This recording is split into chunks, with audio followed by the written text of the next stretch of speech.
एक समय की बात है जब धरती पर धर्म और आस्था की शक्ति अपार थी। जब भक्त और भगवान का प्रेम इतना गहरा था कि संसार की कोई भी ताकत उसे तोड़ नहीं सकती थी। यह कहानी है एक सच्ची भक्त वेणी की, जिसकी श्रद्धा ने महादेव को भी प्रकट होने पर मजबूर कर दिया। भारत के पश्चिमी क्षेत्र में, जहां आज राजस्थान और गुजरात की सीमाएं मिलती हैं, वहां स्थित था एक दिव्य शिव मंदिर, वेणेश्वर महादेव। इस मंदिर की विशेषता थी इसका विशालकाय शिवलिंग, जो युगों युगों से भक्तों के लिए आस्था का केंद्र बना हुआ था। इसी मंदिर की एक अनन्य भक्त थी वेणी, एक राजकुमारी जो बचपन से ही महादेव की उपासक थी। वेणी का हृदय इतना पवित्र था कि जब भी वह भजन गाती, ऐसा प्रतीत होता मानो स्वयं भगवान शिव भी उसकी भक्ति से प्रसन्न हो जाते। परंतु उस समय भारत पर आक्रमणकारी महमूद गजनवी की काली छाया मंडरा रही थी। गजनवी का उद्देश्य केवल धन संपत्ति लूटना ही नहीं था, बल्कि हिंदुस्तान की संस्कृति, आस्था और धार्मिक स्थलों को नष्ट करना भी था। गजनवी को जब पता चला कि वेणी उसी राजा की पुत्री है जो उसके सबसे बड़े शत्रुओं में से एक था, तो उसने एक भयावह योजना बनाई। उसने सोचा, अगर मैं वेणी का अपहरण कर लूं, तो उसका पिता मेरे सामने घुटने टेक देगा। और फिर वो मनहूस दिन आ पहुंचा। गजनवी ने अपने सेनापतियों को आज्ञा दी कि वे वेणी को किसी भी तरह बंदी बना लें, लेकिन वेणी उस समय शिवालय में थी।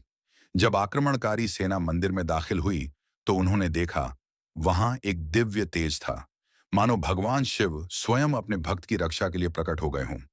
वेणी को जब आक्रमण का आभास हुआ, तो उसने घबराने की बजाय महादेव के चरणों में बैठकर प्रार्थना की, हे महादेव, यदि मेरी भक्ति सच्ची है, यदि मेरा प्रेम आपके प्रति निष्कलंक है, तो मुझे इस अपमान से बचाइए, मुझे अपने श्री चरणों में समाहित कर लीजिए।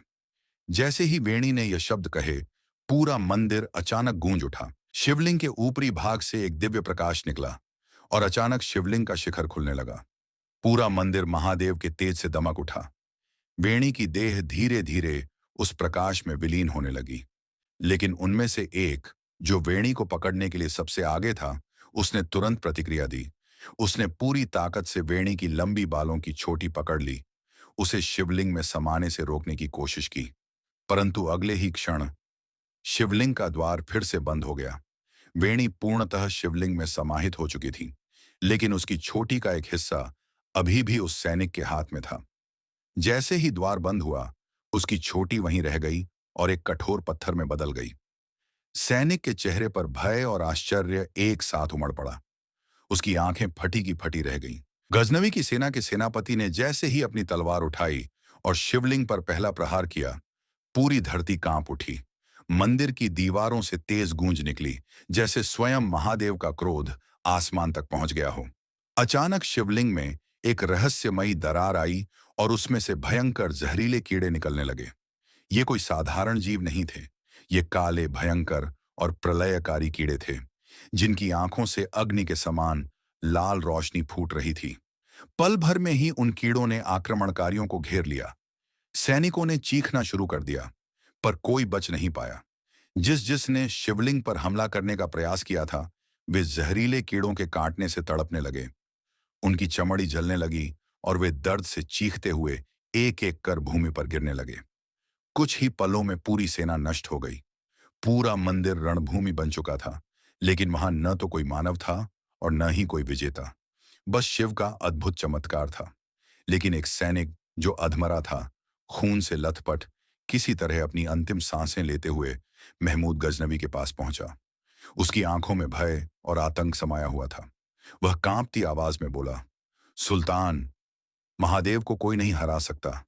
हमने शिवलिंग पर प्रहार किया और वहां से मृत्यु निकल आई। पूरी सेना समाप्त हो गई।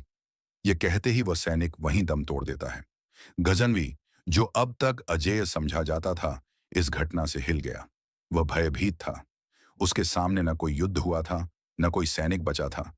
फिर भी उसकी सेना हार चुकी थी।